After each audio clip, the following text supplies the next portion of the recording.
నమస్తే రవి గారు. నమస్తే జయ. చందమామ కథ ఒకటి చెప్పుకుందామండి. పూర్వం ఒక పల్లెటూరులో ఓ రైతుకి ఒక కొడుకు ఉండేవాడు. వాడి పేరు రాఘవులు. ఆ రైతు ఏమిటో ఒక కర్కోటకుడు ఆయన. పిల్లాడిని అసలు బతకనిచ్చేవాడు కాదు. విపరీతంగా పని చేయించేవాడు. ప్రతి పనికి పేర్లు పెట్టేవాడు. ఏం చేసినా సాటిస్ఫాక్షన్ లేని నాన్నల్ని మనం ఇప్పుడు కూడా కొంతమందిని చూస్తామండి. అమ్మలు కూడా అంతే. కొంతమంది అమ్మలు ఉంటారు, ఏవి చేయనివ్వరు, ఏం చేసినా పేరు పెడతారు, దానికి కాల్చుకు తింటారు. చేస్తే చేసేవంటారు, చేయకపోతే చేయలేదంటారు, చేస్తే బాగా చేయలేదంటారు, చంపుతూ ఉంటారు కొంతమంది. అంటే ఏదో డిస్సాటిస్ఫాక్షను అది పిల్లల మీద పడుతుంది. అయితే విసిగిచ్చేవాడు. గొడ్ల పని, పొలం పని, చచ్చేలా పని చేసేవాడు. వాళ్ళ నాన్నని సంతోషపెట్టడానికి వాడు చెయ్యని పని లేదుట. పాపం రాఘవులు ఎంతో పని చేసేవాడు. ఆ పక్క ఇంట్లో 2-3 ఏళ్ళ అవతలు ఉన్న ఒక అమ్మా నాన్న లేక మేనమావ దగ్గర పెరిగే ఒక పిల్ల రామి, అదంటే వీడికి ఇష్టం. ఆ రామిని పెళ్లి చేసుకుందాం అనుకున్నాడు. నాన్నకి చెప్పాడు, నాన్న రామిని పెళ్లి చేసుకుంటాను అని అడిగేసరికి ఏమన్నాడు వాళ్ళ నాన్న, దాని దగ్గర రూపాయి లేదు, నీకే దండగ తిండి పెడుతుంటే మళ్ళీ దానికి కూడా దాని తిండి దండగ పెట్టాలా, అదేమన్నా పెళ్లి చేసుకుంటే ఆ పిల్ల నుంచి ఆస్తో స్వాస్తో ఏదో రావాలి, అది మేనమావ పంచని బతుకుతోంది, దానికి వాడేమి ఇవ్వడు, తాళి కట్టించి పంపించేస్తాడు, వెనకాల నుంచి రూపాయి తాని పిల్లని ఎందుకు తెచ్చుకోవాలని తెగ తిట్టిపోసాడు. రామికి చెప్పాడు రాఘవులు. చెప్పాక ఇద్దరు కొంచెం దుఃఖపడ్డారు. తర్వాత అతనికి అనిపించింది, ఇక్కడ ఏమీ సాటిస్ఫాక్షన్ లేదు, అడవా చాకిరి, నాకు నచ్చిన పిల్లని చేసుకోవడానికి కూడా వీలు లేదు, దాని దగ్గర డబ్బులు లేవంటాడు. ఆ పనే అది కూడా పని చేస్తుంది కదా, సరే ఈ పని ఏదో బయట ఎక్కడైనా చేసుకుంటే 4 రూపాయలు సంపాదించుకొచ్చి పెళ్లి చేసుకుందాం అని చెప్పి రామికి చెప్పాడు. నేను ఎక్కడికైనా వెళ్ళి ఏమైనా సంపాదించుకొస్తా, మా నాన్న చేతుల్లో పెడితే పెళ్లి ఖర్చులు దండగంటున్నాడు, ఆ దండగ లేకుండా డబ్బులు తెస్తాను, అప్పుడు పెళ్లి చేసుకుందాం మనం, నువ్వు నీ దారి నువ్వు పని చేసుకుంటూ ఉండని ఒకనాడు బయలుదేరి వెళ్ళాడు. ఊరికే పని వెతుక్కుంటూ ఓ 2-3 ఊళ్ళు దాటేసరికి ఒక చోట ఏరు దాటుతుంది ఒక ముసలమ్మ. ఏరు దాటుతుంటే సరే ఆవిడ పొలం వ్యవసాయం దగ్గర ఎక్కడో నుంచుంది, ఎడ్లను తోలుతుంటే అవి కదలటల్లా, హే అంటుంది. ఇతను అన్నాడు అక్కడికి వెళ్ళి, అవ్వా ఏమిటి అంత కష్టపడుతున్నావు, నువ్వు తప్పుకో, ఎడ్లను నేను తోలుతా, అరక నేను కడతాను అని చెప్పి అరక కట్టి దున్నాడు. దున్నితే పొలం అంతా దున్నేసాడు. మంచి బలమైన వాడు, వీడికి అలవాటు ఉంది పని. అయితే అవ్వంది, భలే మంచివాడివిరా నాయన, దారి పడేవాడివి, ఏదో పని చేసి పెట్టావు, ఎక్కడికి బయలుదేరావు మనవడా, ఏ ఊరు ఏమిటి అని అడిగింది. వీడు మెల్లిగా తన కథ అంతా చెప్పాడు. మా నాన్న ఇట్లా, నేను రామిని ఇష్టపడ్డాను, దాన్ని పెళ్లి చేసుకుంటే నాకు ఇష్టము, మా నాన్న ఏమిటి అన్నాడు, ఏదైనా సంపాదించుకుందామని అనేసరికల్లా ఆవిడంది, ఎక్కడికో ఎందుకురా వెళ్ళటం, 3 ఊళ్ళ గ్యాప్ ఉంది నీకు మాకు, ఉండు నా దగ్గరే, ఈ వ్యవసాయం చేసి పెట్టు, ఓ ఏడాది నా కింద పంచి, నువ్వు వెళ్ళేటప్పుడు పెద్ద మొత్తం ముట్ట చెప్తా, 2 పూట్ల అన్నం పెడతా, నాతో పాటు హాయిగా ఉండు అంటే సరేనని ఆ అవ్వగారింట్లో ఉండిపోయాడు. ఆవిడకి వ్యవసాయ పనులు చూశాడు, గొడ్ల పని చూశాడు, ఇల్లు వాకిలి వాళ్ళ నాన్న దగ్గర చేసేవాడు కదా, ఈవిడ చక్కగా 2 తిట్లు తిమ్ములు లేవు, నాన్న తెగ తిట్టిపోసేవాడు, ఇడేం లేదు, హాయిగా వంట చేసి పెట్టేది, కమ్మగా కడుపు నిండా భోజనం పెట్టి వీడిని కొంచెం పుష్టిగా తయారు చేసింది. ఏడాది అయింది. ఏడాది అయ్యేసరికల్లా అడిగాడు, అవ్వ ఒక మాట, మరి ఊరు వెళ్ళొస్తాను, నేను వెళ్తే పెళ్లి చేసుకుని మళ్ళీ వస్తాలి అన్నాడు. అయితే ఈవిడేమంది, చాలా సంతోషం రా నాయన, వెళ్ళేటప్పుడు వాకిట్లో ఉన్న గాడిదని తోలుకెళ్ళు అంది. ఏంటిదండి? గాడిదనా? వీడు నిర్ఘాంతపోయాడు. ఏదో డబ్బులు ఇస్తుంది అనుకున్నాడు, 2 పూట్ల అన్నం పెట్టింది అనుకో, చెప్పాడు కదా, చెప్పిందిగా వెళ్ళేటప్పుడు ముట్ట చెప్తానని, మరి ఏమిటి ముట్ట చెప్పడం, గాడిదనా? వీడు తెల్ల మొహం వేశాడు. వచ్చి గాడిద దగ్గర నుంచున్నాడు, ఏం మాట్లాడలే. ఆ అవ్వ మళ్ళీ లోపల నుంచి వచ్చింది, ఏరా మనవడా, గాడిదనిచ్చి పంపిస్తున్నానని అనుకుంటున్నావా, దాని 2 చెవులు పట్టు లాగు ఓసారి అంది. గాడిద పక్కన నిలబడి 2 చెవులు పట్టుకుంటా వెనక్కి లాగాడు. లాగేసరికి అదే ఏ అంటుంది. గాడిద ఎట్లా వండర పెడుతుంది, అది ఏ అనగానే దాని నోట్లోంచి ముత్యాలు రత్నాలు రాలిపడ్డాయి. అబ్బా, ఆశ్చర్యపోయి ఇదేంటవ్వ అన్నాడు. అందుకేరా నీకు ఇస్తున్నాను, దీన్ని చెవులు పట్టుకు వీడు లాగితే ముత్యాలు రత్నాలు వదులుతుంది, నోట్లోంచి వస్తాయి, అవి తీసుకుని అమ్ముకొని సంపాదన చేసుకో, నీ పని నువ్వు చేసుకో, దీంతోటే బతకక్కర్లా, నీకు అవసరమైనప్పుడు చెయ్యి అని చెప్పింది. ఆ ముత్యాలు రత్నాలు అవ్వకిచ్చాడు, దండం పెట్టాడు.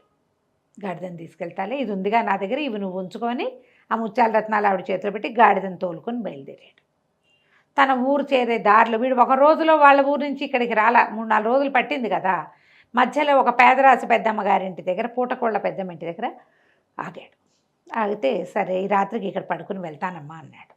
సరే ఉండు నాయన అన్నాక కొంచెం డబ్బులు ఉన్నాయి, అవ్వ ఏదో 10 రూపాయలు ఇచ్చింది వీడికి, ఒక 5 రూపాయలు. అన్నం తిన్నాడు. సరే పడకేస్తుంటే అవ్వ ఏమంది, నువ్వు పెద్ద మంది బాబు పొద్దున్నే బయలుదేరి వెళ్ళిపోతావా, ఒక వరహా ఇవ్వు నీ భోజనానికి, అదే 1 రూపాయి ఇచ్చెళ్ళు అన్నది. అనేసరికల్లా ఇతను అన్నాడు, ఆ పొద్దున్నే వెళ్ళిపోతాను పెద్దమ్మ, ఉండు నేను వస్తానని. ఏం చేశాడు, గబగబా బయటికి వెళ్ళి ఆ గాడి చెవులు 2 చెవులు పుచ్చుకులాగితే అది ఏ ఏ ఏ ఏ అని ఇన్ని ముత్యాలు ఇన్ని రత్నాలు పడేసింది. వీడు ఇవన్నీ మూట కట్టుకుని ఒక ముత్యం తీసుకెళ్ళి ఆ పెద్దమ్మకి ఇచ్చాడు. పెద్దమ్మ, పెద్దదానివి పేదదానివి, చక్కగా అన్నం పెట్టావు, రాత్రి పడుకోవడానికి చోటిచ్చావు, ఉంచుకో, రూపాయిదేముందిలే అన్నాడు. ముత్యం ఒక 15 రూపాయలైనా చేస్తుంది ఖరీదు. అదే చేతిలో పెడితే ఆశ్చర్యపోయింది, ఊరిని భలే ఇచ్చాడని. అయితే ఇందులో ఏం జరిగింది, ఈ పెద్దమ్మకు ఒక కొడుకున్నాడు, వాడు మిద్దె మీద పడుకున్నాడు. ఎప్పుడైతే వీడి చెవులు పట్టిలాగది హే హే హే అంటోందో చూశాడు. అప్పుడు ఈ ముత్యాలు రాలడాన్ని వాడు చూసేసాడు. చూసేసి ఏం చేశాడు, తెల్లవారుజామునే ఆ గాడిదని తీసుకెళ్ళి వెనకాల కొట్టంలో కట్టేసి, వాళ్ళదో పిచ్చి గాడిదుంది దాన్ని తెచ్చి ఇక్కడ కట్టేశాడు. పొద్దున్నే మనవాడు రాఘవులు నిద్రలేచి, అదే కాదు ఈ రాఘవ రొంటిన ఇప్పుడు ఇన్ని ముత్యాలు ఇన్ని రత్నాలు వచ్చినాయి కదా, ఆవిడ కోటి చేతిలో పెట్టాడు, అవి మూట కట్టుకుని రొంటిని పెట్టుకున్నాడు. తెల్లవారుజామున వీడు నిద్రపోతుంటే ఈ రాఘవులు వీడు రొంటి తడివి రొంటిని దాచుకున్న అవి కూడా తీసేసుకున్నాడు. వాడు తీసేసుకుని గాడిదని లోపల కట్టేసి ఓ మామూలు గాడిదని తెచ్చి వాకిట్లో కట్టేశాడు. వీడు పొద్దున్నే లేచి గాడిదని తోలుకొని బయలుదేరి వచ్చేసాడు. నాన్న దగ్గర తీసుకొచ్చి, నాన్న నేనేం తెచ్చానో తెలుసా, అద్భుతమైన వస్తువు తెచ్చాను, దీని చెవులు పుచ్చుకులాగా అన్నాడు. ఆ నాన్న దాని పక్కన నిలబడి చెవులు గట్టిగా పుచ్చుకులాగాడు. లాగేసరికల్లా గాడిద కొళ్ళు మండి వెనకాల ఒక్కటి పెట్టి ఒక్కటి తన్నింది. కాళ్ళెత్తి తన్నేసరికి నాన్న ఇంత దూరాన్ని పడ్డాడు. తెగ తిట్టిపోసాడు, నువ్వు ఉంటేనే తిండి తండగా ఈ గాడిదంతతోటి తన్నులు తినేలాగా చేసావు, దరిద్రుడా, పో అవతలికి పో అని తెగ తిట్టేశాడు. వీటిని కాంతపోయాడు. గాడిద ఎట్లా మారిపోయింది, అవగారి వాకిట్లో ముత్యాలు రత్నాలు వేసిందే నోట్లోంచి వదిలింది, మరి పెద్దమ్మ వాకిట్లో కూడా వదిలింది, గాడిద ఎట్లా మారిపోయిందో వాడికి అర్థంగా మారిందన్న విషయం అర్థమైంది. అది ఇది చూడడానికి ఒకేలా ఉన్నాయి, కానీ ఆ గాడిద ఇట్లాంటిది కాదు, అది ముత్యాలు రత్నాలు వదులుతుంది నోట్లోంచి, అది అరిచినప్పుడు వస్తాయి, మామూలుగా అరిస్తే రావు, ఆ చెవులు పుచ్చుకు వెనక లాగితేనే వస్తాయి. ఈ కిటుకు ఎవరికి తెలిసిందో గాడిద ఎట్టా మారిందో తెలియదు.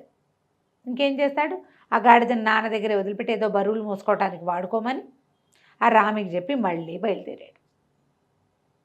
బయలుదేరితే సరే ఒక చోట ఒక ముసలాయన ఏదో పని చేసుకుంటూ కనపడితే ఆ ముసలాయన కట్టెపేళ్ళు వేస్తున్నాడు. నువ్వేం వేస్తావులే, ఇక పడవ దాటిస్తున్నాడు కట్టెపేళ్ళని.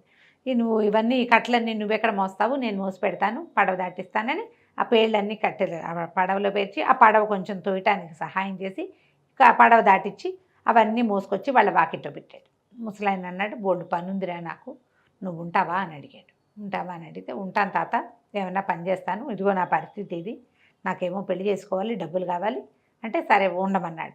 సంవత్సరం ఉన్నాడు ముసలాయన దగ్గర. ఏడాది అయిన తర్వాత నేను వెళ్ళొస్తానన్నాడు. వెళ్ళొస్తానంటే ముసలాయన అన్నాడు, వెళ్ళరారా, ఇదిగో అని చేతిలోంచి ఒక కంచం తీసి చేతిలో పెట్టాడు. అదేమిటి, ఒక కంచు పళ్ళెం. నేను కాంతిపోయాడు వీడు. డబ్బులు ఇవ్వవా తాత నువ్వు అన్నాడు. అనేసరికి, డబ్బులు ఎందుకురా, నీకు అన్నం కావాలి, ఈ కంచాన్ని పెట్టు, కింద పెట్టి హాస్పిటల్ ఇచ్చి కూర్చో, దాన్ని ఎదురుకుండా ఒక మంచినీళ్ళ గ్లాస్ తెచ్చి పెట్టుకో అన్నాడు. పెట్టుకున్నాక కంచమా వడ్డించవే అన్నాడు. కంచమా వడ్డించవే అనగానే టకటక వీడికి ఇష్టమైన 3 పదార్థాలు 4 పదార్థాలు ఇంత అన్నం వచ్చినాయి.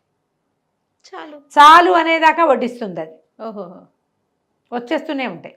ఈ కంచం పుచ్చుకోరా, నువ్వు మంచివాడివి, నాకెంతో సహాయం చేసావు. ఓ ముసలివాడు ఒక బరువు మోస్తుంటే ఆ చేతిలోంచి బరువు తీసుకునే గుణం ఉన్నవాడు చాలా తక్కువ మంది ఉంటారు, ఈ ఊళ్ళో ఎవ్వడికి లేదు, నువ్వు ఒక్కడివే గుణవంతుడివి, ఈ కంచం పట్టుకెళ్ళి అన్నాడు. సరే వీడు మళ్ళీ బయలుదేరాడు ఇంటికి. దారిలో మళ్ళీ ఏమైంది, ఏ పెద్దమ్మ ఇంట్లో గాడిదని పోగొట్టుకున్నాడో ఆ పెద్దమ్మ ఇంటి దగ్గరే ఆగాడు. బాగున్నావా నాయనా అని అడిగింది పెద్దమ్మ. సరే బాగున్నాను పెద్దమ్మ, ఊరెళ్ళబోతున్నాను, బయలుదేరి మధ్యదారిలో ఉన్న ఈ పూటకి ఇక్కడ పడుకుంటాను అన్నాడు. అటగే నాయనా పడుకో, ఏం భాగ్యమని, మరి భోజనమో అంది. భోజనం వదిలే పెద్దమ్మ అన్నాడు. ఆశ్చర్యపోయింది, ఏమిట్రా అని. ఆవిడ లోపలికి వెళ్ళిపోయింది. వీడేం చేశాడు, ఆవిడ లోపలికి వెళ్ళి తలపేసుకునేసరికి అరుగు మీద కంచం బయట పెట్టి, కంచమా వడ్డించవే అన్నాడు. కంచం టకటకా వడ్డించేసింది. వీడు తింటాం మొదలుపెట్టాడు. వీడు గాడిద కోసం వచ్చాడేమోనని అవతల ఎక్కడో నక్కి ఉన్న పెద్దమ్మ కొడుకు అది చూసేసాడు. కంచాన్ని కూడా చూశాడు. చూసి ఏం చేశాడు, తెల్లవారుజామున కంచం తీసుకెళ్ళి లోపల పెట్టేసి చక్కగా ఇంకో కంచం తెచ్చి ఇక్కడ పెట్టాడు. వీడి ఇంటికి వెళ్ళాడు మన రాఘవులు. ఇంటికి వెళ్ళాక వాళ్ళ నాన్నకు చూపించాడు. నాన్నకు చూపించి "ఈ కంచం వడ్డిస్తుంది, కంచమా వడ్డించమే అరిచి వచ్చినా సరే అందులోంచి ఏమీ రాలేదు. మాట వినే కంచం కాదు అది. నాన్నమ్మ తెగ తిట్టిపోసాడు.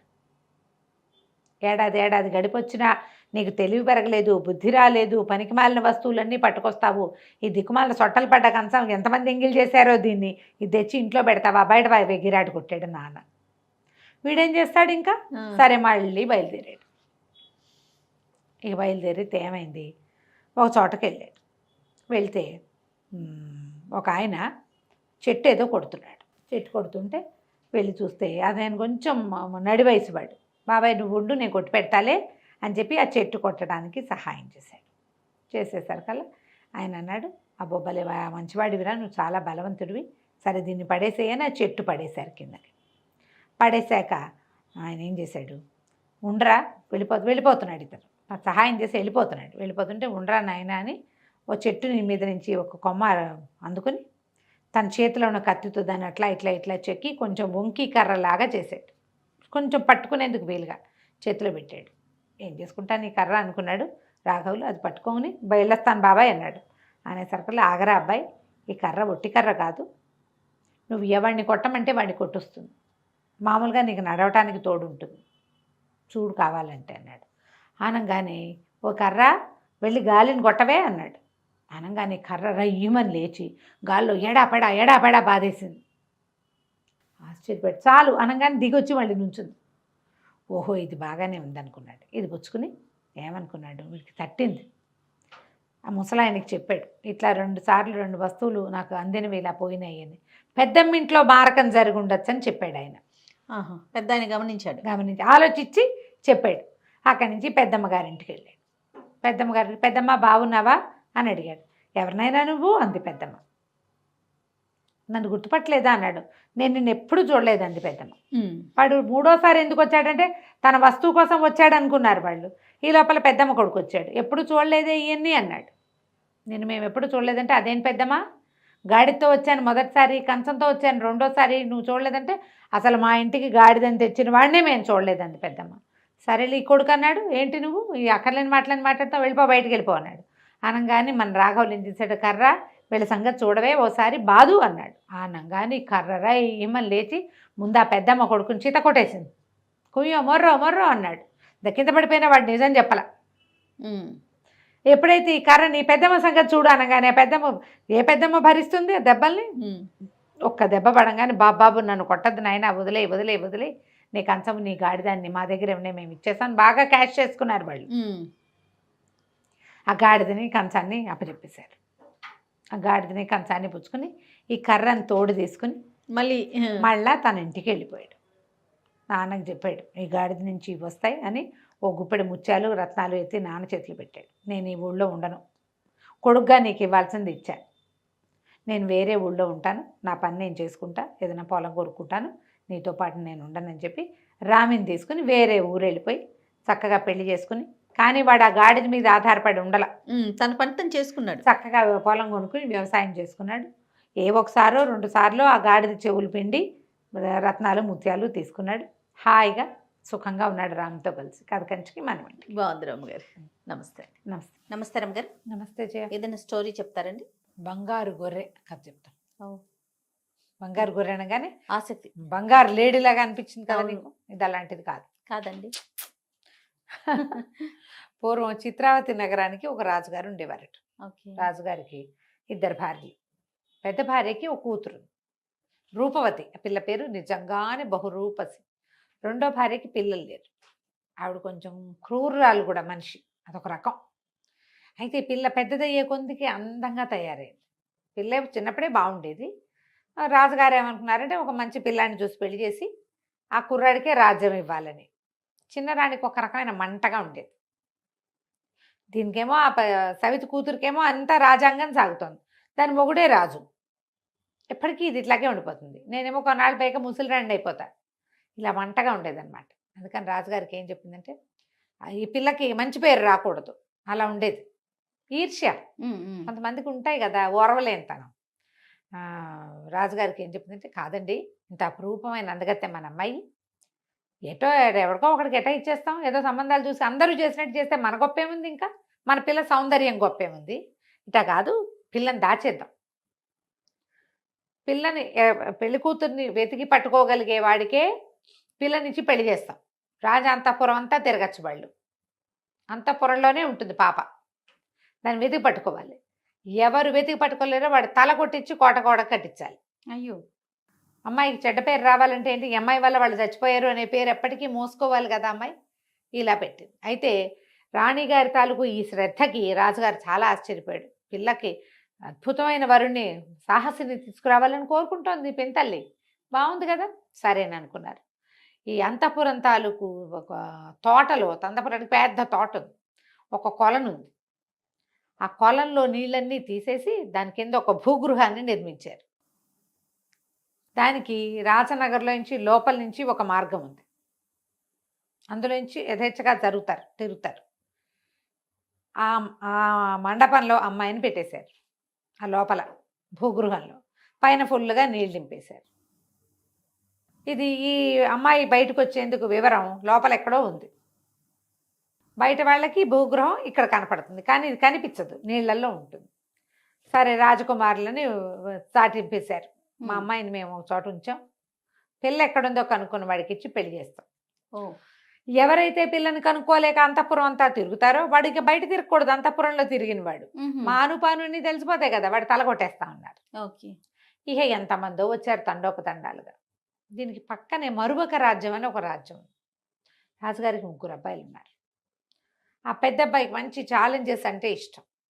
నేను వెళ్ళి వెతుకుతానంటే, వదిలేనైనా వాళ్ళంతా చచ్చిపోతున్నారు, మనకి ఎందుకు వచ్చింది, ఇంకో చక్కటి పిల్లని చూసి చేసుకుందాం, 3 అక్కచెల్లెళ్ళను సంబంధం ఏదైనా చూస్తే 3 పిల్లల్ని ఇచ్చి చేసేస్తారు అని తండ్రి చెప్పినా వినలా.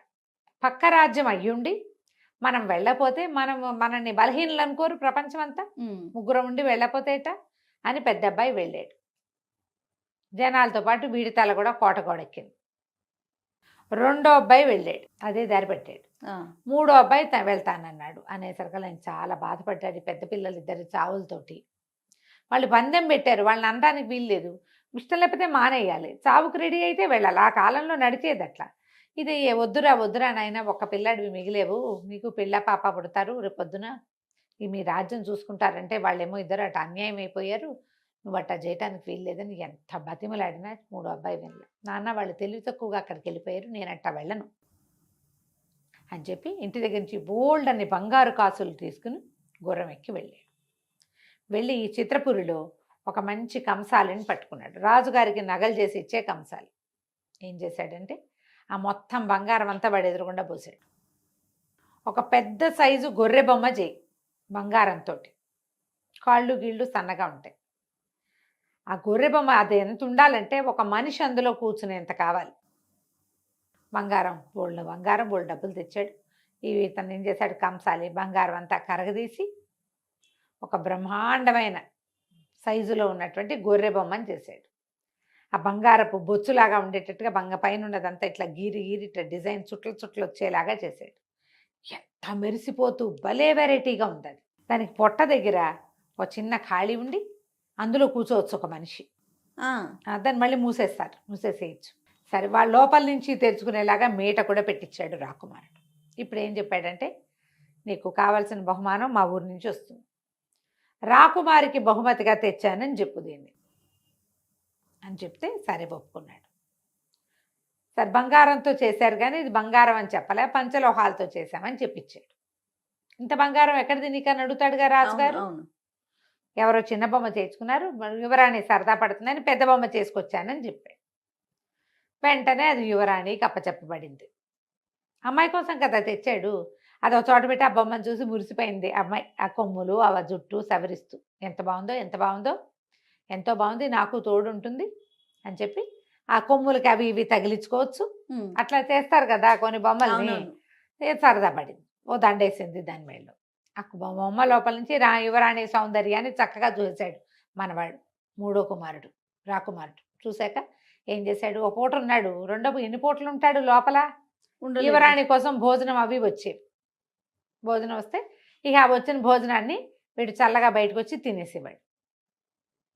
ఈ పిల్లకి అర్థం కాలే, ఏమిటి పళ్ళు అవి రాత్రి తిందామని నుంచి అని లేవేమిటి. 4-5 రోజులు గడిచాక చూసుకుంది, ఎవరో తినేస్తున్నారు వీటిని. ఎవరు తింటున్నారు, ఎవరు వస్తున్నారు, ఎవ్వరు రారు లోపలికి. ఆ అమ్మాయి మామూలుగా బయట తిరుగుతూనే ఉంటుంది. ఎవడైనా రాకుమారుడు వచ్చి కనుక్కుంటాడు అనగానే భూగృహంలోకి వెళ్ళిపోతుంది. ఆ రాకుమారు ఇక మరి వస్తూనే ఉన్నారు చచ్చిపోవడానికి సిద్ధపడి. ఈ పిల్ల లోపలే ఉంటుంది. నేను ఇక్కడ పెట్టినవి ఎట్ట మాయమైపోతాయి. చూసి చూసి ఒక వారం తిరిగేసరికి పసిగట్టేసింది, ఎవరో వస్తున్నాడు లోపలికి ఇందులో ఇంచి అని. ఆ మీట నొక్కేసి ఇది బయటికి లాగేసింది రాకుమారిని. ఆశ్చర్యపోయింది, వాడు ఎంత చక్కగా ఉన్నాడో. ఈ పిల్ల ఇన్ని రోజుల నుంచి దాక్కుంటోంది కానీ ఒక్క రాజకుమారిని మగవాడిని కంటితో చూసింది లేదు అమ్మాయి. వీడు చక్కగా హ్యాండ్సమ్గా చేయెత్తున్నాడు. 20-25 ఏళ్ళు ఉన్నాయి వీడికి, 20 ఏళ్ళు పైన ఉన్నాయి. ఆ పిల్లకి 16-17 సంవత్సరాలు ఉంటాయి. లోపల ఎవరు ఉండరు కదా, ఇద్దరు కలిసి పేక ఆడుకున్నారు, అవి ఆడుకున్నారు, ఇవి ఆడుకున్నారు, కబుర్లు చెప్పుకుని చివరికి ప్రేమ ఆడుకున్నారు కూడా. సరే ఎట్లా పెళ్లి చేసుకోవాలి. అయితే అబ్బాయి ఏమన్నాడంటే, ముందు ఏదైనా ఒక బరువైన వస్తువు తీసుకొచ్చి దీని కాలు విరకొట్టేద్దాం, నేను అందులో కూర్చుంటాను, కాలు రిపేర్ చేయించి పట్టుకురామని చెప్పు మీ నాన్నకి అని చెప్పి. సరే ఏం చేశాడు, అక్కడి నుంచి ఇక్కడి నుంచి వెతుకుని సామాన్లు, రాజకుమారి సామాన్లు అంత పెద్ద మందపాటి సామాన్లు ఏం లేవు, ఏదో ఒక దాంతో కాలు విరకొట్టేశాడు. దానికి కొట్టేసి లోపలికి కూర్చున్నాడు. ఈ పిల్ల 2వ రోజు తండ్రికి కబురు చేసింది, గొర్రె బొమ్మ పొరపాటున పడిపోయింది, తోసేశాను, పడిపోయింది, కాలు విరిపోయింది, కాలు రిపేర్ చేయించి తెచ్చిపెట్టండి అని. గొర్రె బొమ్మను మోసుకుపోయారు. ఎక్కడికి వెళ్ళాలి అది రిపేర్కి? కంసాల దగ్గరికి వెళ్ళాలి. సరే కంసాల దగ్గరికి వెళ్ళాక ఇక్కడ రాకుమారుడు అందులో నుంచి బయటకు వచ్చేసాడు.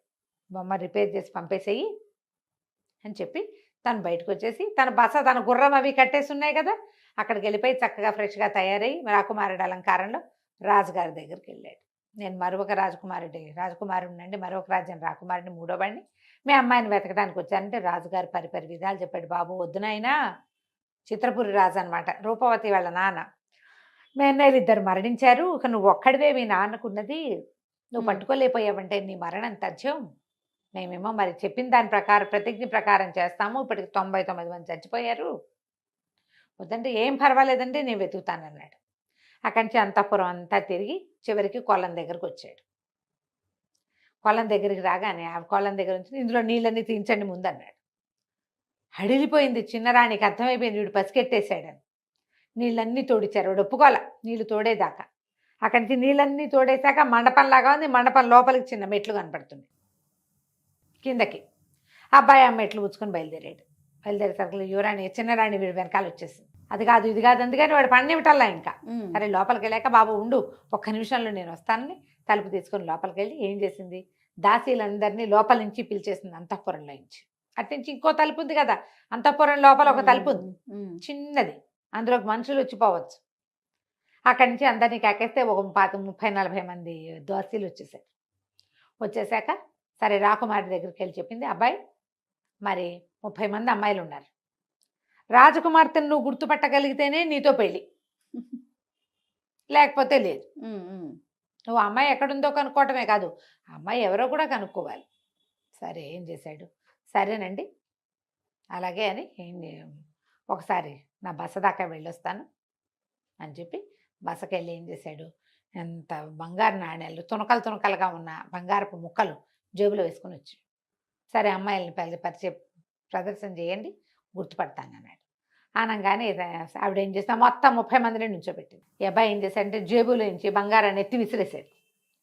దాసదాసీ గణానికి బంగారం కావద్దు, అందరూ బంగారాల కోసం ఒగ్గారు. ఒక పిల్ల నుంచునుంది, ఒకే రకం బట్టలు ఒకే రకంగా వేసుకున్న ఆ నిలబడ్డ అమ్మాయిని చేపట్టుకున్నాడు. ఇదే రాజకుమార్తె. ఏం చేయలేకపోయింది చిన్నరాణి. 99 మందిని చంపేశారు. 100వ వాడిని కూడా చేసేద్దాం అనుకుంది. 100వ వాడేమో బాలుడైపోయాడు. దాంతో ఇంకా రాజుగారు కాదంటానికి వీల్లేక పెళ్లి చేసేశారు. చక్కగా ఆ బంగారు గొర్రెని అంతఃపురంలో పెట్టించారు. మరొక రాజ్యపు రాకుమారుడికి ఈ చిత్రపురి రాజ్యాన్ని కూడా కట్టబెట్టారు. కథ కంచికి మనం ఇంటికి. నమస్తే. నమస్తే. నమస్తే రమ్మగారు. నమస్తే జయ. రమ్మగారు, మనం రకరకాల కథలు చెప్పుకుంటూ ఉంటాం. మాతృభక్తని, పితృభక్తని, గురుభక్తని, అట్లా వీటికి సంబంధించి అసలు ఏమన్నా కథలు ఉంటాయండి? పితృభక్తి కథలు చెప్పుకోవచ్చు మనం. ఒక కథ చెప్పచ్చు ఎక్స్ట్రా.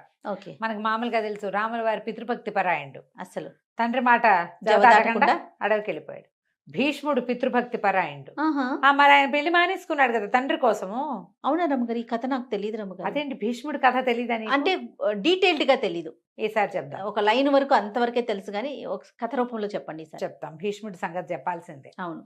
అయితే అలాంటి భీష్ముడిలాగా రాజ్యాన్ని, నాకు రాజ్యం వద్దు అని వదిలిపెట్టుకునే వాళ్ళు మనకి మన ఈ కాలంలో కూడా ఉన్నారట. ఓకే. ఇది 14వ శతాబ్దంలో మేవాడ్ సంస్థానానికి లఘుసింహ అతని పేరు, లఘు మహారాజు, LAGHUL, రఘు కాదు లఘు లఘుసింహుడు అని ఒక రాజుగారు ఉండేవాడు. ఈ రాజుకి 2 కుమారులు ఉన్నాడు, చండసింహుడు, రఘునాథ సింహుడు, 2 కుమారులు. ఈ కుమారులు కలిగి కొంచెం ఆయన నడి వయసుకు వచ్చిన తర్వాత ఒకసారి ఏమైందట, ఆయనకి పిల్లలంటే చాలా ఇష్టం, అబ్బాయిలు చాలా బుద్ధిమంతులు వాళ్ళు. రఘుబొత్తిగా అసలు రఘునాథ్ చాలా కామ్గా కూడా ఉండేవాడు. చండసింహుడు కొంచెం గట్టివాడు, కానీ తండ్రితో అమిత ప్రీతిగా ఉండేవాడు. తల్లి గతించింది. అయితే వీళ్ళకి కొంత దూరంలో ఉన్నటువంటి మార్వాడ్ అనే ఒక ప్రాంతం నుంచి రాజుగారి రాజప్రతినిధి వచ్చి, వార్తాహరుడు లేదా ఇలా రాజప్రతినిధిలాగా ఒక ఆయన వచ్చాడు. వచ్చి ఏం చేశాడు, ఈ మన లఘు మహారాజు సభలోకి వచ్చి మామూలుగా పలకరింపుకి వచ్చి ఒక కొబ్బరికాయని రాజుగారి పాదాల దగ్గర పెట్టాడు. ఆ రోజుల్లో పద్ధతి ఏంటంటే, ఈ మార్వాడు ఆ ప్రాంతాల్లో తమ పిల్లని ఎవరికైనా ఇవ్వదలుచుకుంటే వాళ్ళ పాదాల చెంత కొబ్బరికాయ పెట్టడం, నీకు కన్యాదానం చేస్తాము అని చెప్పటం అప్పటి పద్ధతి. మార్వాడు రాజు రణమల్లు, ఆ రణమల్లుకి హంసాదేవని అత్యద్భుత సౌందర్యవతి అని ఒక కూతురుంది. ఆ పిల్లని ఈయనకి ఇస్తామని కొబ్బరికాయ పెట్టారు. ఈయన పేరేంటి, మన లఘుసింహుడు, ఈ లఘు మహారాజు, ఆయన ఆశ్చర్యపోయాడు. ఎప్పటి నుంచో ఆ పిల్ల చాలా సౌందర్యవతిని వింటున్నాడు, కానీ నడివయసు వాడిని నాకెందుకు ఇస్తారు వాళ్ళ పిల్లని అని అనుకున్నాడు. ఈ కొబ్బరికాయ పెట్టేసరికల్లా ఏమంటున్నాడు, పిల్లని తనకి ఇవ్వడానికి వాళ్ళు సిద్ధపడ్డారు అని చెప్పి, అలాగే మాకేం అభ్యంతరం లేదని వార్తాహరుడికి చెప్పి శుభలేఖ వస్తుందని చూస్తున్నాడు. ఈ హంసాదేవిని నాకు ఇవ్వబోతున్నారని చెప్పాడు అందరికి. దేశంలో రాజుగారు మళ్ళీ వివాహితుడు అవుతున్నాడని చెప్పుకున్నారు. కొద్ది రోజులకి రణమల్లు గారు ఆ మార్వాడి నుంచి కాగితం పంపించాడు. మేము హంసని ఇవ్వదలుచుకుంది చండసింహుడికి, నీ కాదు, మా వార్తాహరుడు చేసిన పొరపాటు వల్ల చండసింహుడి పాదాల దగ్గర పెట్టవలసిన కొబ్బరికాయ పెద్ద కుమారుడి దగ్గర, రాకుమారుడి దగ్గర పెట్టాల్సింది రాజుగారి దగ్గర పెట్టాడు. మా ఉద్దేశం మాత్రం మేము చండసింహుడికే ఇస్తాం పిల్లని, అలాగైతే మాకు ఓకే, నీకు ఇచ్చే ఉద్దేశం మాకు లేదు అనేసరికి ఈయన చాలా హర్ట్ అయిపోయాడు. ఆయన హర్ట్ అయ్యి బాధపడ్డాడు. కొంచెం సన్నిహితుల దగ్గర తెలుసుకుని ఈ చండసింహుడు ఏమనుకున్నాడు, చండు అని రాస్తారు, ఇతను మార్వారు వెళ్ళాడు. వెళ్ళి మీ వార్తాహరుడు ఏం చేసినా సభలో జరిగింది ఇది, మా తండ్రి వివాహానికి సిద్ధపడ్డాడు, పిల్లనిచ్చి పెళ్లి చేయమంటే నీకు ఇస్తాం కానీ మీ నాన్నకు ఇవ్వమన్నారు. ఇతను అన్నాడు, కాదు, ఏనాడైతే మీరు పంపించిన నారికేళ్ళం మా పితృపాదుల పాదాల దగ్గర పెట్టబడిందో దాన్ని మా తండ్రి ఎప్పుడు ఒప్పుకున్నాడో అప్పుడే హంసాదేవి మాకు మాతృస్థానంలో స్థిరపడింది. ఆమెని మా తండ్రికి ఇచ్చి వివాహం చేయటమే సరైన పని, పెళ్లి చేస్తారా యుద్ధం చేస్తారా? అయ్యో అనేసరికి రణమల్లు ఏమన్నాడు, వాళ్ళది కొంచెం చిన్న సంస్థానం వీళ్ళకంటే. అట్లా కాదయ్యా, పోనీ నువ్వేదో ఇట అంటున్నావని మేము ఒప్పుకున్నామనుకో, మా పిల్లని మీ నాన్నకిచ్చి పెళ్లి చేస్తాం, రేపొద్దున సంతానం కలిగితే రాజుగారి పిల్లలు అవుతారు కానీ రాజులు ఎవరు, నీకు ఇవ్వదలుచుకుంది ఎందుకు, రేపు మీ నాన్న తర్వాత నువ్వు రాజు అవుతావు, మా మనవడు మా దౌహిత్రుడు రాజకుమారుడు అవుతాడు, తర్వాత రాజు అవుతాడు, నీ తర్వాత నువ్వు జ్యేష్ఠుడివి, నీ జ్యేష్ఠ కుమారుడు రాజు అవుతాడు. రాజు అవ్వటానికి ఉండవలసిన దౌహిత్రుణ్ణి ఒట్టి రాకుమారుడిగా రాజుగారి చిన్నబ్బాయిగా చేయటం నాకు ఇష్టం లేదు, మా అమ్మాయికి పుట్టబోయేవాడు రాజు అవ్వాలని కదా అనుకున్నాం మరి అనేసరికల్లా చండు అన్నాడు, మా నాన్న కోరిక తీర్చండి, మీ మనవడే రాజు అవుతాడని చెప్పాడు. ఆయన వివాహానికి సిద్ధపడ్డాడు, ఆయన పరువు పోతుంది, నాకు రాజ్యం అక్కర్లా, మీ హంసాదేవికి కలిగిన కుమారులకే రాజ్యార్హత, మాకు రాజ్యం అక్కర్లేదు అని ఒప్పుకున్నాడు. జనమంతా ఆశ్చర్యపోయారు. తండ్రి కూడా ఆశ్చర్యపోయి కాదన్నాడు, కానీ కుమారుడు ఒప్పుకోవాలి, నేను మాట ఇచ్చేశా, ఆవిడ నీకు వాగ్దత్త, నీ మాట మీద పెళ్లి చేసుకుంటానని ఒప్పుకున్నావు నువ్వు, నేను వీళ్ళకి మాట ఇచ్చా, నువ్వు మాట తప్పద్దు నేను మాట తప్పను, పెళ్లి చేసుకోమన్నాడు. కొద్ది రోజుల్లోనే ఈ లఘు మహారాజుకి హంసాదేవికి వివాహం జరిగిపోయింది. ఆయన ఒక 45 ఏళ్లవాడు, ఆవిడ ఒక 18, 16 ఏళ్ళది. ఆ రోజుల్లో అలాగే చేసేవాళ్ళు. రాకుమారి వచ్చేసింది. కొంతకాలానికి ఒక 3 సంవత్సరాలు, 2 సంవత్సరాలు, 4 ఏళ్ళైందో ఆవిడకు కుమారుడు కలిగాడు. ముకుళుడు, ముకుళసింహుడు అని పేరు పెట్టారు అతనికి. ముకుళ్ అన్నమాట. ఈ ముకుళుడు కాస్త చంటి పిల్లాడిగా, ఒక ఏడాది పిల్లాడిగా ఉండగానే ఏమైందట, ఈయన ఎక్కడికో వెళ్ళవలసి వచ్చింది, ఈ లఘు మహారాజు. అప్పుడు ఏంటంటే గయా క్షేత్రం ఉంది కదా, గయా క్షేత్రంలో మహమ్మదీయులు, ఇది 14వ శతాబ్దం, అంటే అప్పుడే మొఘల్స్ వాళ్ళంతా వస్తున్న కాలం. మహమ్మదీయులు వచ్చి అక్కడ దేవాలయాలు అవి పాడు చేస్తున్నారని, అక్కడికి వచ్చి రక్షించవలసిందని అక్కడి నుంచి కబురు వచ్చింది. కబురు వచ్చేసరికి ఈయన రాజుగా ఈయన వెళ్ళాలి. ఈయన ఏమన్నాడు, ఈయనకి అర్థం కాలేదు, ఇప్పుడు చంటి పిల్లాడిని వదిలిపెట్టి వెళ్తే. అందుకని చండుని పిలిచి అడిగాడు, నాయన ఇట్లా నేను యుద్ధానికి వెళ్ళాలి, వాళ్ళకి ప్రాతినిధ్యం వహిస్తానని, సహాయం చేస్తానని చెప్పారు. పైగా మన దేశ ప్రభావం తగ్గిపోతుంది, మన ధర్మం, మనం ఎక్కడైతే పూజ, గయా క్షేత్రం చాలా చిన్న క్షేత్రం కాదు కదా, బుద్ధగయ ఆ క్షేత్రం, దాన్ని చేయకూడదు, మన ధర్మం నిలబడి ఉన్న చోటది, అందుకని నేను అక్కడికి వెళ్తున్నాను, ముకుళుడి సంగతి ఏమిటి నాయన అన్నాడు. నాన్న నువ్వేం భయపడద్దు, ముకుళుడే రాజు, వాడిని కూర్చోబెట్టి నేను చేస్తా రాజ్యం, ముకుళుడి చేతిలో నుంచి సింహాసనం పక్కకి వెళ్ళనివ్వను అని మాటిచ్చాడు. ఓకే. ఈయన సంతోషంగా పెద్ద కొడుకు చేతిలో చిన్న కొడుకుని పెట్టి వెళ్ళిపోయాడు. 2 ఏళ్ళు యుద్ధం నడిచిందట, 18 నెలల పాటు. ఆయనేమో గతించాడు, అక్కడ మరణించాడన్న వార్త వచ్చింది. యుద్ధం గెలిచారు కానీ రాజుగారు మరణించాడు. రాజు లేకుండా ఎట్లా, ఈ ముకుళుడు 2 ఏళ్ళు నిండుతున్న పిల్లవాడిని సింహాసనం మీద కూర్చోబెట్టి, సింహాసనం పక్కన చిన్న పీఠం వేసుకుని చండు దాని మీద కూర్చుని రాజ్యాన్ని నడిపించడం మొదలుపెట్టాడు. ఇక ప్రజల్లో చండు మీద చాలా ప్రేమ వచ్చింది. ఇచ్చిన మాట నిలబెట్టుకున్నాడు కదా. ప్రజలు అసలు చండు పక్షమే అంత. ఆ స్థానంలో ఎక్కువ భాగం చండు స్నేహితులు వాళ్ళు ఉన్నారు. ఈ హంసాదేవికి మెల్లిగా భయం వచ్చేసింది. పిల్లాడే రాజైనప్పుడు సంతోషం వచ్చింది, కానీ క్రమంగా చండు ప్రాభవం పెరిగిపోతుంది.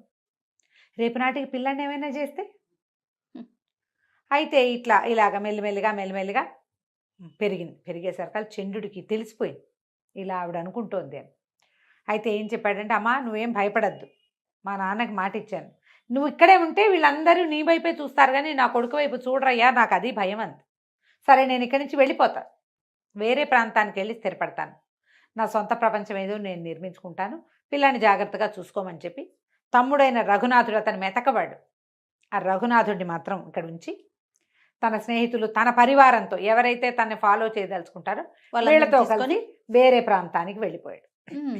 ఎప్పుడైతే మేవాడ్ నుంచి చండసింహుడు వెళ్ళిపోయాడో ఆవిడ ఏం చేసింది, తన తండ్రికి వచ్చి కబురు చేసింది, వచ్చి కాస్త రాజ్యాన్ని చూడడానికి హెల్ప్ చేయి, పిల్లాడి పెంపకంలో నాకు సహాయం చేయండి అంటే. ఇది మహాద్భుతమైన రాజ్యం మేవాడు, చిత్తోడ్ గఢ్ అని చెప్పుకుంటాం కదా, ఆ గఢ్ ఉన్నది వీళ్ళకి.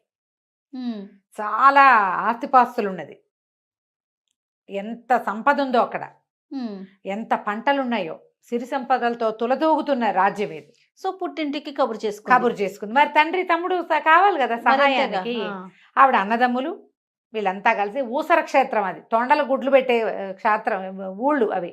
మార్వాడు అంత మంచిది కాదు, మార్వాడు రాజ్యం చిన్నది, అక్కడ పెద్ద డబ్బు లేదు, రాజ్యమే ఉంది కానీ ఇంత సిరి సంపదలతో తులతూగేది కాదు. ఈ ఊసర క్షేత్రంగా ఉన్న ఈ మార్వాడిని వదిలిపెట్టి మేవాడు రాజ్యానికి షిఫ్ట్ అయిపోయారు వాళ్ళు. అక్కడ ఎవరికో అప్పచెప్పేసి అది చూస్తారు, అది వీళ్ళ కిందే ఉంటుంది. పెద్ద వాళ్ళంతా తండ్రి తాన్నదమ్ములు ఇక్కడికి వచ్చేసారు.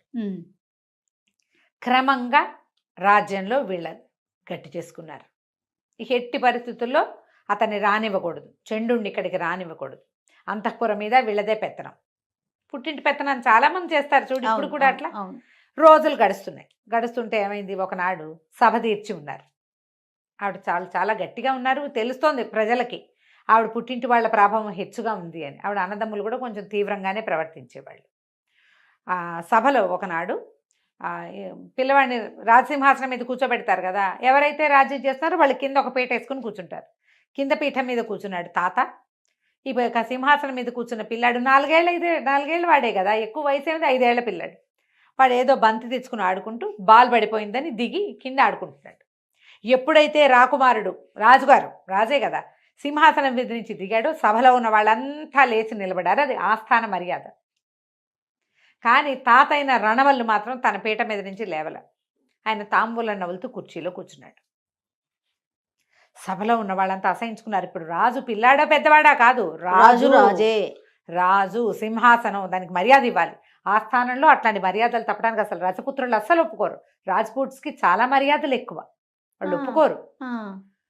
మిగిలిన వాళ్ళందరికీ కోపం వచ్చింది. కానీ ఏమంటారు, రాణిగారి తండ్రి మాట్లాడకుండా ఊరుకున్నారు. కానీ ఈ పిల్లాడి వెనకాల ఒక దాది వస్తుంది, రోజు పిల్లాడిని ఎత్తుకొస్తుంది, అది దింపుతుంది.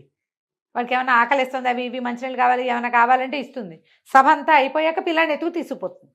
అక్కడ నుంచున్న దాది చండసింహుడిని పెంచింది దాదే. పిచ్చి కోపం వచ్చేసి పిల్లాడిని ఎత్తుకుని వెళ్ళి, మీ నాన్న ఏం చేస్తున్నాడో తెలుసా, కనీసం నీ పిల్లాడు రాజు అతనికి మర్యాద కూడా ఇవ్వటం లేదు, పిల్లవాడికి మహారాజుకు మర్యాద ఇవ్వద్దు, రాణాకి మర్యాద ఇవ్వని వాడు అసలు ఈ రాజ్యంలో ఉండకూడదు, నువ్వు వాళ్ళని తెచ్చిపెట్టావని చెప్పేసరికల్లా ఆవిడ ఏం చేస్తుంది, తండ్రిని పిలిచి, ఇట్లా చేస్తున్నావా నువ్వు, ఇది పద్ధతేనా, ఆ స్థానంలో అందరూ ఏమనుకుంటారు, మా రాజ్యంలో ఏ పద్ధతో ఆ పద్ధతి ప్రకారం నువ్వు నడవాలి అనేసరికల్లా ఆయన ఈడ్చొకడు కొట్టాడు కూతురు. నోరు మూసుకుని పడుండు, నీ పెత్తనం ఏంటి, రేపొద్దున దీనికి రాజు నేను, ఏమైనా పిచ్చి వేషాలు వేసామంటే పిల్లాన్ని నిన్ను కూడా లేపేస్తామని బెదిరించి. దుఃఖం వచ్చేసింది, ఏం చేయాలో తెలియలే ఆవిడికి. ఇంతలో ఏమైంది, కొద్ది రోజులు గడిచాక రఘునాథుడిని సింహుడిని సంహరించేశారు. రెండో రాజు, రాజకుమారుడు అంటే చండసింహుడి తమ్ముడు, ఇప్పుడు ఆయనకి మందు పెట్టి మరణించేలాగా చేశారు. ఎప్పుడైతే ఆవిడ తను మరణించాడో ఇంకా తన వంతు తన పిల్లాడి వంతు ఈవిడికి తెలిసిపోయింది. ఇక చాలా దుఃఖపడి ఎలాగైనా చండుడు రావాలని, ఆవిడకి ముందు ఏమనిపించింది, ఇతను ఏం చేసేస్తాడో అనిపించింది. ఏం చేసినా ఆ రాజ్యానికి రాజు అతను, అది అసలైన వారసుడు. ఇప్పుడు వేరే వాడిని తెచ్చి తను కూర్చోబెట్టింది కాదు, అంతే. అక్కడ తనకి మర్యాద లేదు. కనీసం ఆ పిల్లాన్ని ఏమైనా చేస్తే ప్రజలు ఏమైనా అనుకుంటారని భయం ఉండేది చండుడికి. వీళ్ళకేం భయం, వీళ్ళు ఈ ప్రజలు వీళ్ళ వాళ్ళు కాదు, మీ జాతి కాదు, మా కులం వేరు, మీ కులం వేరు, అలాంటి ధోరణులు ఉండేవి. దాంతో ఈవిడ కబురు చేసేసరికి అంచెలంచెలుగా చండుడికి కబురు అందింది, తన తమ్ముడు మరణించాడని, యువరాజు అదే పసివాడైన రాజు ప్రాణాలు ప్రమాదంలో ఉన్నాయని, హంసాదేవి తీవ్ర దుఃఖంలో ఉందని కబురు వెళ్ళిపోయేసరికి చంద్రుడు ఏం చేశాడు, ఒక ప్లాన్ ప్రకారం చేశాడు. ముందు తన స్నేహితుల గుంపు అందరినీ పంపించాడు. తను రాకుండా ఈ గుంపు అంతా వచ్చారు. మిగిలిన స్నేహితులు వచ్చేసరికి ఊళ్ళో వాళ్ళంతా ఎందుకు వచ్చారంటే, ఆ ఎన్నాళ్ళు ఉంటాం మన రాజ్యం వదిలిపెట్టి, చంద్రుడు రానన్నాడు వెనక్కి, ఇక అతను వదిలిపెట్టి మేము వచ్చేసాం అని ఆ స్థానంలో కొలువుల్లో ఉన్న వాళ్ళు ఆ స్థానంలో చేరిపోయారు. వీళ్ళు మనుషులు గుంపుగా వెళ్ళారంటే, ఓ 10 మంది వెళ్ళారనుకో, 10 మందికి ఒక్కొక్కడికి 1800, 700 చొప్పున సైన్యం ఉంటారు. అందరు రాజ్పూట్సే కదా, ఎవరి గుంపు వాళ్ళకు ఉంటుంది. మొత్తం అన్ని సమూహాలు ఊళ్ళోకి చేరిపోయినాయి. మొదట అక్కడి నుంచి ఎప్పుడైతే వీళ్ళంతా వచ్చి కొలువుల్లో కుదురుకుని ఈ పిల్లాడిని పహరా కాసేస్తున్నారనమాట, పిల్లవాడికి ఏ ప్రమాదము రాకుండా. ఆవిడ రోజులు గడిచే కొందుకి ఆవిడ ఏం చేసింది, ఏదో లక్ష్మీ పూజ చేయాలని కొంచెం దూరంగా ఉన్న ఒక దేవాలయానికి రాజకుమారుడిని తీసుకెళ్తున్నానని, రాజుని తీసుకెళ్తానని ప్రచారం చేసింది. ఆవిడ ఏదో పూజలు పెట్టుకున్నాను అని చెప్పి. ఈ 5-6 సంవత్సరాల వయసు ఉన్నటువంటి ఈ ముకుళ సింహుడిని కూడా తీసుకుని రాజుతో సహా వెళ్ళాలని చెప్పి వెళ్ళేసరికల్లా సరే వెళ్ళేటప్పుడు మరి రాజు వెళ్ళాలంటే కదిలి ఆయన ఒకడు వెళ్ళడు కదా, ఆయనతో పాటు ఎంత పరివారం, ఎంతమంది అంగరక్షకులు ఇదంతా వెళ్తారు, పెద్ద గుంపు పోయింది. ఆ గుంపు అంతా వెళ్ళేసరికి అక్కడి నుంచి చండసింహుడి గుంపు కూడా దానికి యాడ్ అయ్యింది. ఆ ఊళ్ళో నుంచి ఈ గుంపు ఆ గుంపు మొత్తం వచ్చేసినాయి.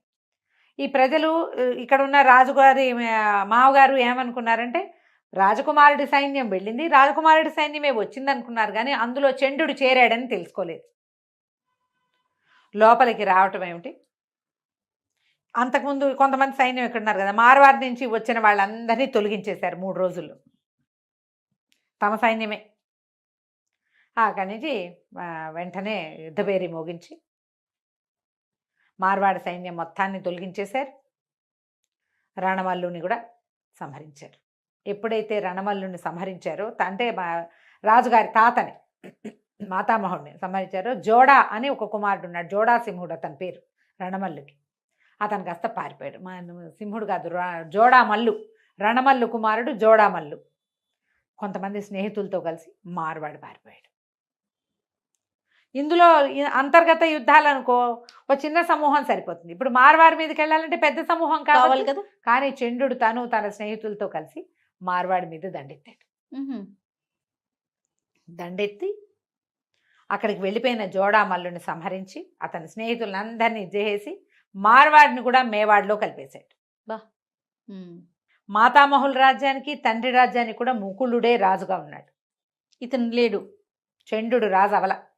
తన ఇచ్చిన మాట ప్రకారము చంద్రుడు రాజు కాలేదు. చంద్రుడి కుమారులు కూడా అతని మనవలు సహాయం చేసినట్టుగా చెప్పరు. కొంచెం చంద్రుడి కుమారులు కూడా తమ కంటే కొంచెం మాత్రమే పెద్దవాడైన తమ బాబాయిని రాజుగా ఒప్పుకొని ఎంతో కాలం రాజ్యం చేశారట. ఇదేంటంటే పురాతన గాథల్లో మనం వింటాం పితృభక్తి ఇట్లా. అవును. తర్వాత కాలంలో ఈ 14వ శతాబ్దం 18వ శతాబ్దాల్లో వినలేం కదా. ఇది ఒక ప్రత్యేకమైన గాథ, ఈ పితృభక్తి గాథ. బాగుంది రమ్మగారు. నమస్తే. నమస్తే. నమస్తే రమ్మగారు. నమస్తే జయ. రమ్మగారు, మీరు పిసి సర్కారు మెజిషియన్ స్టోరీస్ చెప్తా ఉన్నారు కదా, ఒకటి చెప్పుకుందాం. భలే ఉంటాయి. కథంతా ఉంటుంది. ఒక చిన్న మ్యాజిక్ ట్రిక్ అనమాట. సుందర్బనాలు అనే ఒక రాజ్యం ఉండేదట. ఆ రాజుగారికి ఒక కుమారుడు ఉండేవాడు, శీలకుమారుడు అతని పేరు.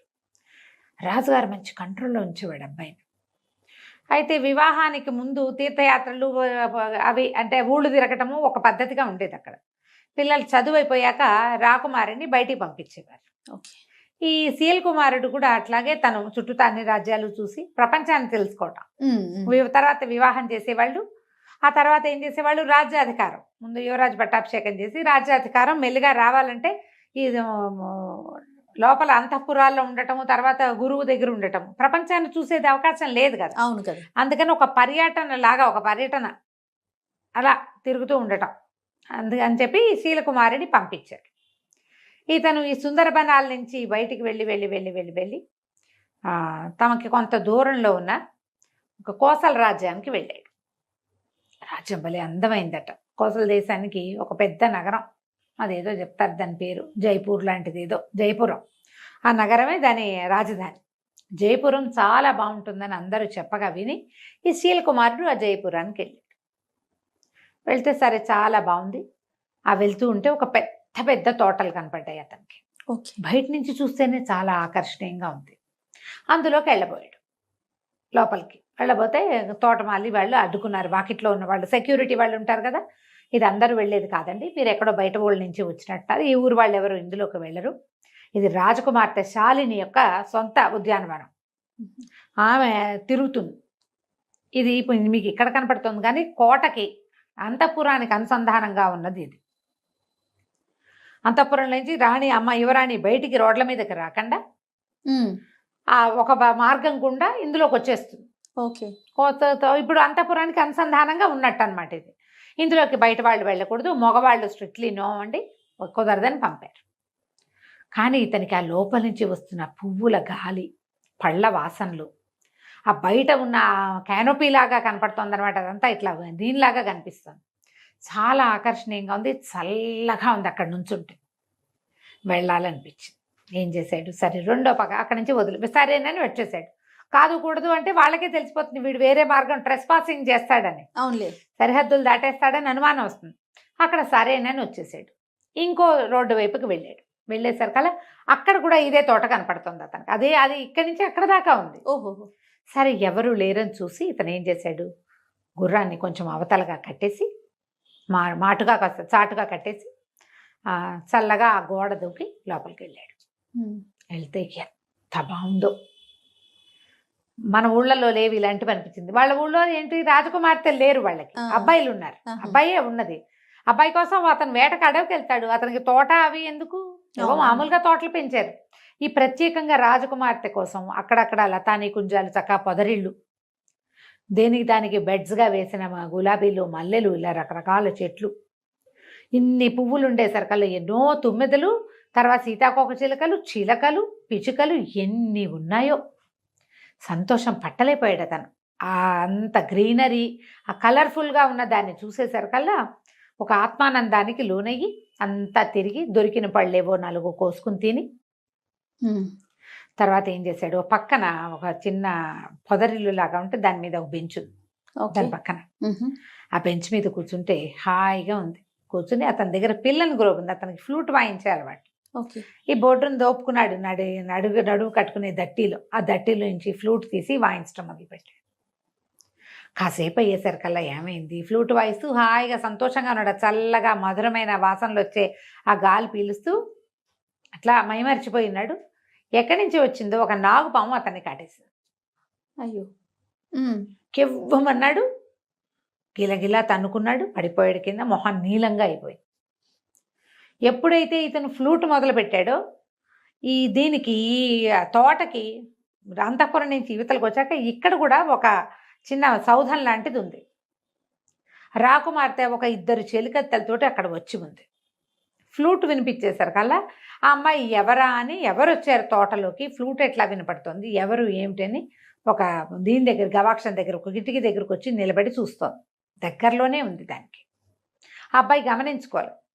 చూసేసరికల్లా ఎవరో కుర్రాడి వయసుండి అతని కేసే చూస్తుంది. ఉన్నట్టుండి పాము కాటేయటం, అతను కేక పెట్టడం, అమ్మాయి పరిగెత్తుకుంటూ వచ్చి చెలికత్తెల సహాయంతో ఇతను చూసేసరికల్ కనపడింది. ఈ చెలికత్తెల్లో ఒక చెలికత్తె తల్లి విషవైద్యం తెలిసిన తల్లి. ఆ పిల్లకు కూడా కొంత తెలుసు. ఈ అమ్మాయి ఏమందంటే, ఇది పలానా పామమ్మ, దీనికి వేరు పెట్టి వైద్యం చేస్తే ప్రమాదం తప్పుతుందంటే సాయం పట్టండి అని ముగ్గురు కలిసి అతన్ని లోపల గదుల్లోకి తీసుకొచ్చారు.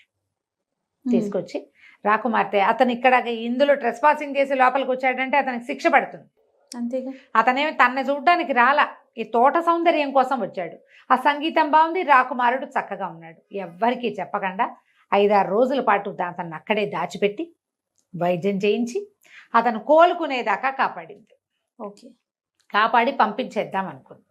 కాస్త కోలుకునేసరికల్లా తన ఫ్లూట్ వాయించడము, కబుర్లు, మాటల్లో మెల్లిగా మనసు ఇచ్చిపుచ్చుకున్నారు వీళ్ళు. కోలుకున్న తర్వాత ఇతను, నేను బయలుదేరి చాలా కాలం అయింది, ఇంటికి వెళ్ళిపోతాను అని చెప్పి, నాకు కూడా వివాహ ప్రయత్నాలు చేస్తున్నారు అని తెలుసుకున్నాడు ఆ అమ్మాయికి. నాకు కూడా వివాహ ప్రయత్నం చేస్తున్నారు, ఎట్లాగో ఉత్తరాలు రాస్తారు, మీ దగ్గర నుంచి ఫోటోలు వస్తాయి, నేను నిన్నే సెలెక్ట్ చేసుకుంటా, మన ఇద్దరం పెళ్లి చేసుకుందామని ఆ అమ్మాయికి మాట ఇచ్చి ఇంటికి వచ్చేసాడు. ఇంటికి వచ్చి కొద్ది రోజులు గడిచినాక ఇతను ఈ శాలిని చేసుకుంటా అని చెప్పి గనక చెప్పాడో నాన్న తిరగబడిపోతాడు. వాళ్ళ నాన్న ఈ పిల్లాడిని, కుర్రవాడిని అతనే ఉద్దేశం చెప్పేలాగా కానీ, అతని అభిప్రాయానికి విలువిచ్చేలాగా కానీ, చాయిస్ అతనికే వదిలేయటం కానీ చేయడు ఆయన. ఓహో. చాలా గట్టివాడు తండ్రి. అతను ఆ పద్ధతిలో లేడు ఆయన. ఇప్పుడు ఏం చేయాలని ఆలోచిస్తుంటే రకరకాల పెళ్లి సంబంధాలు వచ్చినాయి. శాలిని ఫోటో కూడా ఉంది అందులో. ఓకే. ఆ చిత్తరువు కూడా ఉంది. అన్నీ చూసిన తర్వాత ఇతను శాలిని ఉంది చెప్దామనుకున్నాడు.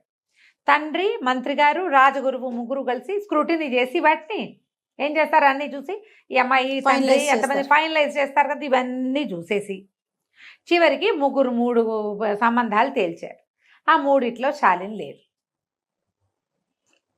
ఏం చేయాలో తెలియలా, దిగులుగా అయిపోయాడు.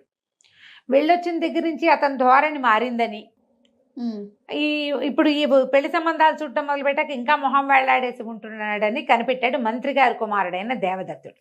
ఓకే. ఏమిటో ఇలా డల్గా ఉన్నావు ఏమిటి అని ప్రశ్నించేసరికి కల్లా ఇంకెవ్వరికి చెప్పలేక ఈ శీల్ కుమారుడు ఏం చేశాడంటే దేవదత్తుడికి చెప్పాడు ఈ సంగతి. నేనేం చేయను, నేనేమో అమ్మాయికి మాటిచ్చి వచ్చాను, తను నచ్చింది నాకు, నా ప్రాణం కాపాడింది, అమ్మాయి చాలా బాగుంది, రాజ్యము వాళ్ళ ఏర్పాట్లు మరీ బాగున్నాయి, మా నాన్నగారేమో తేల్చిన సంబంధాల్లో శాలిని లేదు.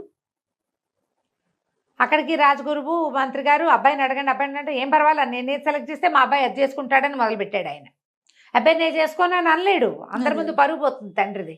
ఏం చేయాలో తెలియట్లేదు అంటే దేవదత్తుడు అన్నాడు, దానికే ఉంది, మనకి ఓ మంత్రవాది ఒక ఆయన ఉన్నాడు, అంటే ఇంద్రజాలికుడు, అదే మంత్రవాది అని అనకూడదు, ఇంద్రజాలం చేస్తాడు, ఆయన పేరు ఏదో భయంకర్ లాంటిది పేరు, ఆయనతోటి మాట్లాడదాము, ఏదైనా సలహా చెప్తాడని అక్కడికి వెళ్ళి రాకుమారుడు ఇట్లా ఒక అమ్మాయిని ప్రేమించాడు, రాజకుమార్తెనే, కానీ తండ్రి గారు సెలెక్ట్ చేసిన సంబంధాల్లో ఆ సంబంధం లేదు, ఏం చెయ్యాలి అంటే అతను అన్నాడు, సరే నేను చెప్తాను లేవు ఉపాయం, చూద్దామన్నాడు.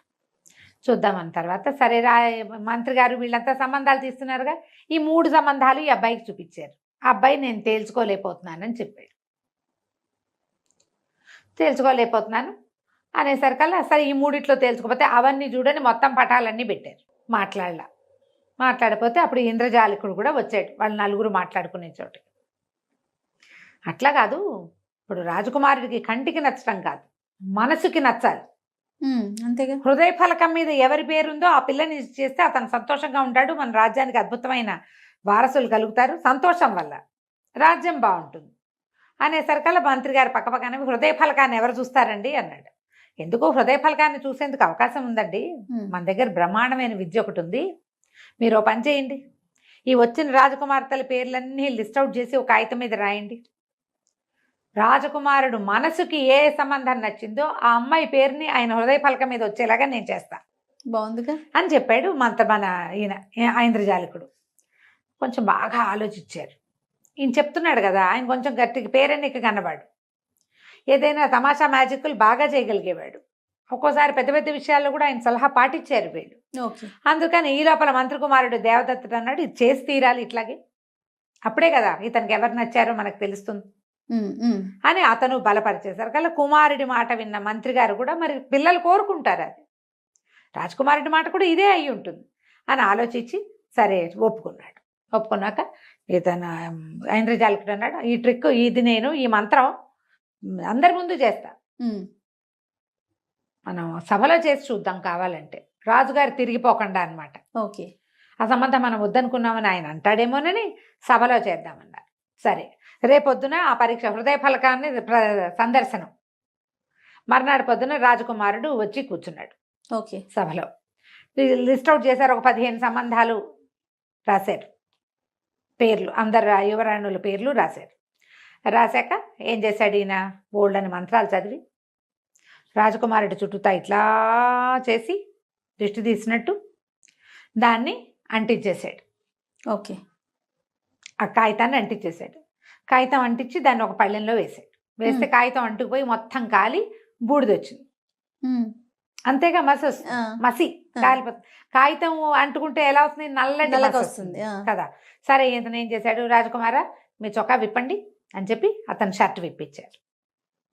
చొక్కా విప్పిన తర్వాత ఈ మసి తీసి రాజకుమారుడి గుండెల మీద ఇట్లా ఇట్లా ఇట్లా ఇట్లా రుద్దాడు. రుద్దంగానే ఒక పేరు ప్రత్యక్షమైంది అక్కడ, శాలిని అనుంది. అని ఆశ్చర్యపోయారు ప్రజలంతా. ఎట్లా వచ్చింది అంటే ఈయన మనసులో అంత గాఢంగా అమ్మాయి నచ్చింది, అది హృదయ ఫలకం మీద కనపడింది కదా, ఇంకేముంది శాలినితోటే పెళ్ళి అన్నారు. అక్కడి నుంచి కాకోసల రాజ్యానికి కబురు చేశారు, మీ అమ్మాయిని మా అబ్బాయికి చేసుకుంటామన్నారు. వివాహం అయిపోయింది, వీళ్ళంతా అక్కడికి తరలి వెళ్ళారు. తోటలోనే పెళ్ళి అడిగాడు రాజకుమారుడు, ఆ తోటలో బ్రహ్మాండంగా విందు చేశారు, అన్నీ హాయిగా అయిపోయింది. శాలినికి అక్కడ తోటలో విహరించడం అలవాటు కాబట్టి ఇక్కడ కూడా అలాంటి తోట నిర్మించడానికి అక్కడి నుంచే శిల్పులు తోటమాళ్ళు అందరినీ తీసుకెళ్తానని చెప్పాడు. బాగుంది.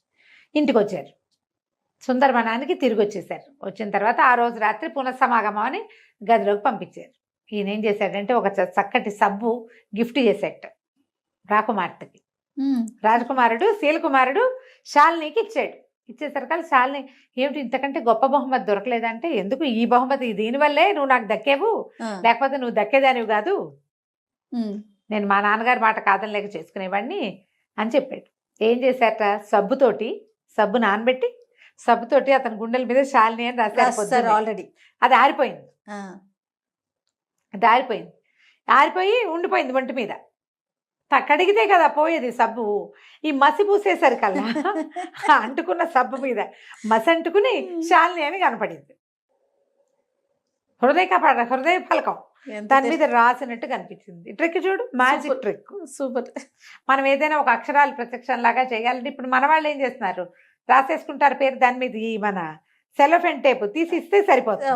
ఇప్పుడు కొత్త ట్రిక్కులు వచ్చాయి కదా, పాతకాలపు ట్రిక్. దీంతో ఈ రాజకుమారుడు రాజకుమార్తెని పెళ్లి చేసుకున్నాడు. కథ కంచికి మనం ఇంటికి. బాగుందండి. నమస్తే రమ్య గారు. నమస్తే.